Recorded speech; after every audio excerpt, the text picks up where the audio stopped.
Целта ни е да пробаме да го освоиме Nord Cup, Cape Nord. Тоа е најсеверната точка во Европа и е предизвик за секој мотоциклист, као што е, да кажеме, за секој алпинист Монте Еверест. Ова на некој начин би му дошло така, бар за нас, така го перцепираме. Инаку одиме на FIM Rally, тоа е 72-ро FIM Rally, што се одржува во Шведска. Меѓутоа, прво сакаме да отидеме на врвот на Европа, потоа се вратиме на релито, кое што е светско FIM Rally и кое што се одржува секоја година во различно место во светот.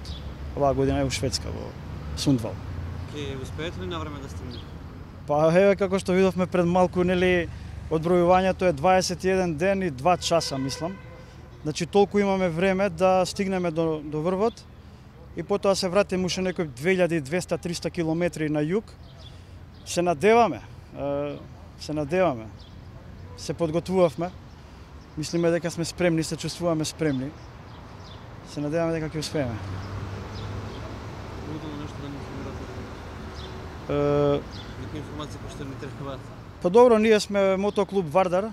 Оваа година тројца возачи одиме на ова рели и еден совозач.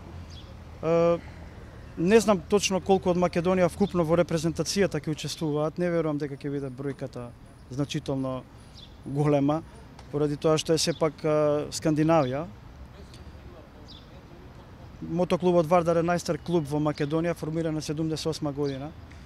Следната година славиме 40 години и се надеваме дека следната година ќе го одбележиме тој јубилеј како што доликува на нашиот клуб.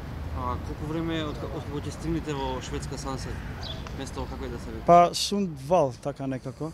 Сундвал, да. Потоа колку време останувате таму?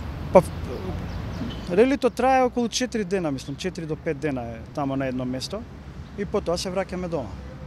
Има некој надпреварувачки дух? Надпреварувачки дух е тоа што се бодува на тој начин што се бодува така што се гледа со каков мотоцикл доаѓаш, односно за премината на мотоциклот, плюс километражата која што е пројдена, така да имаме шанси да имаме добар пласман, поради тоа што доаѓаме од многу далеко. И се бодува екипата колку бројноста на членовите на клубот, на тимот. Значи има неколку норми кои што заедно формираат една и се бодува на тој начин релито. И пласманот се добива на основа на тие освоени бодови.